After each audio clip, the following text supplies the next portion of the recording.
তো হেই ভাই ব্রাদার, কেমন আছো সবাই? তো আজকে আমি গালাগালি করতে আসি নাই, একটা নোটির পোলারে শুধু ভুলটা দেখিয়ে দিতে আসছি। তো একটা নোটির পোলার নাম হচ্ছে আয়াম সজীব। ওই কি করছে, অ্যাডভান্স গেমিং রে মানে একটা ভিডিওতে বলছে যে ওই ক্যান ইমু এফএফ রে ইমু ফ্রিলেন্সার বললো।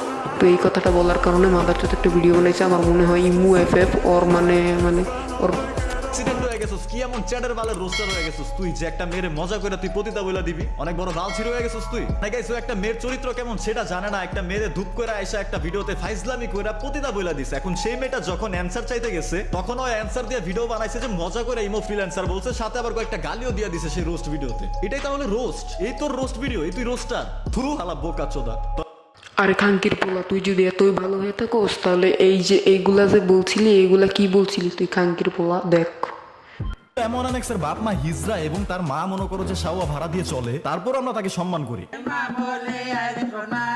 So guys, আমার না একটা গরিব ফ্রেন্ড আছে, এখন ওর কাছে আসলে তেমন একটা টাকা পয়সা নাই কিন্তু ওর আসলে সেক্স করার অনেক শখ। তো একদিন আমার সেই গরিব ফ্রেন্ডটা আমার কাছে এসে বলতাছিল, বন্ধু আমার কাছে তো 200 টাকা আছে। আমি বললাম যে মেয়ে তো পাবি না এই 200 টাকা দিয়ে, আবার 200 টাকা দিয়ে মেয়ে হিজরা পাবি। পরে দেখলাম যে আমার গরিব ফ্রেন্ডটা রাজি হয়ে গেছে। তো তারপরে আমি একটা মহিলা হিজলার সাথে ডিল করে দেই আমার সেই ফ্রেন্ডটাকে। এখন আমার ফ্রেন্ড সেই মহিলা হিজলার সাথে সেক্স তো ঠিকই করছে বাট টাকা আর দেয় না। আর পরে যে দেখি সেই মহিলা হিজরাটা ছিল এমন একটা আম্মু। এখন ভাই সেক্স করছে আমার গরিব ফ্রেন্ড, আমি কি যা টাকা দিব? বাট যেহেতু ডিলটা আমি করে দিছিলাম সেজন্য আমি স্ক্যামার হয়ে গেছি। সো গাইস, তোমাদের সবাইকে এবং এমন এনএক্সকে বলতে চাই আমি আমার ভুলের প্রায়শ্চিত্ত করতে চাই। এমন এনএক্স এর আম্মুর শাওয়া ভাড়া দেওয়ার টাকা আমি শোধ করতে চাই গাইস। এমন এনএক্স তুমি কাইন্ডলি আমাকে আমার জিমেইলে নক করবা, সেখানে আইসা তুমি তোমার আম্মুর শাওয়া ভাড়া দেওয়ার টাকা নিয়ে যাবা।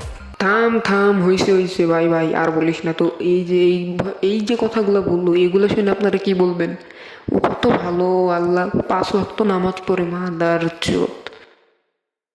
তো আমি যে কথাটা বলতে চাই সেটা হচ্ছে রিমু খলিফা বা তো সরি তো আমি যেটা বলতে চাই সেটা হচ্ছে ইমু এফএফ। আরে বাল কইতেছি। তো আমি যেটা বলতে চাই সেটা হচ্ছে রিমু এফএফ কি করে একটা ভিডিওতে, ওর একটা ভিডিওতে অ্যাডভান্স পোলাপান একটা কমেন্ট করে ব্ল্যাক সাকিব বাইরে মিন করে একটা কমেন্ট করে, সেই কমেন্টের রিপ্লাই কমেন্ট রিমু এফএফ মানে অ্যাডভান্স পোলাপানের মাকে তুলে মানে বলে। এই কারণে আমাদের অ্যাডভান্স গেমিং আর অ্যাডভান্স পোলাপান দুইজনের মাথার মধ্যে মানে তো রাগ উঠে যায়, পরে ওর উড়াদুরা গালি দেয়।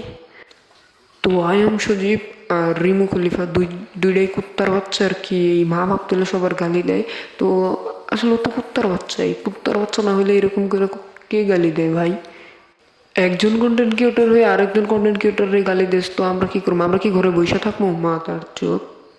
তুই একজন রোস্টার, অ্যাডভান্স হয়ে একজন রোস্টার, অ্যাডভান্স পোলা পাই না একজন রোস্টার। তো তুই রোস্টার হয়ে রোস্টারে গালি দিবি, আমরা কি ঘরে বসে আঙ্গুল চুষমু? আমার টপিক রিমু মাগি না, আমার টপিক সেই আয়াম সজীব মাদার চোদ। তো আয়াম সজীব বাসিয়া মাগির বাচ্চা তোর বলতেছি, এই আইসা নয় এই মনে কর ভিডিওতে আইসা নয় যদি গালি দেয় সেটারই কিন্তু রোস্টিং হয় না। আর গাইজ করে নিয়ে বেশি কথা বলতে হইব না। আসলে ওই কি করতে চাইতেছে, ও অ্যাডভান্স গেমিং নিয়ে কথা বললে মানে ভিউ কামানের ধান্দা, ওই যে টিকটকারের মতন ওরও মানে ভিউ কামানের ধান্দা। তো আমি চাই এইসব নিয়ে যেন আর কোনো কথা না হয়। তো আমি এইসব নিয়ে আর ভিডিও বানাতে চাই না। তো আজকের মতন সবাইকে বাই বাই। তো সবাই তাড়াতাড়ি আমার 5000 সাবস্ক্রাইব করে দাও গাইজ। কি করছো? আর হ্যাঁ দাঁড়াও 5000 সাবস্ক্রাইব উপলক্ষে কিন্তু 5টা উইকলি গিভওয়ে দিচ্ছি। তো তোমরা সবাই আইসা পইরো। তো সাবস্ক্রাইব করো আমার ইউটিউব চ্যানেল অ্যান্ড ফলো করো আমার ফেসবুক পেজ। কিছু হেডার্স যারা পিছনে কথা বলে কেটে দেবো তাদের ল্যাচ।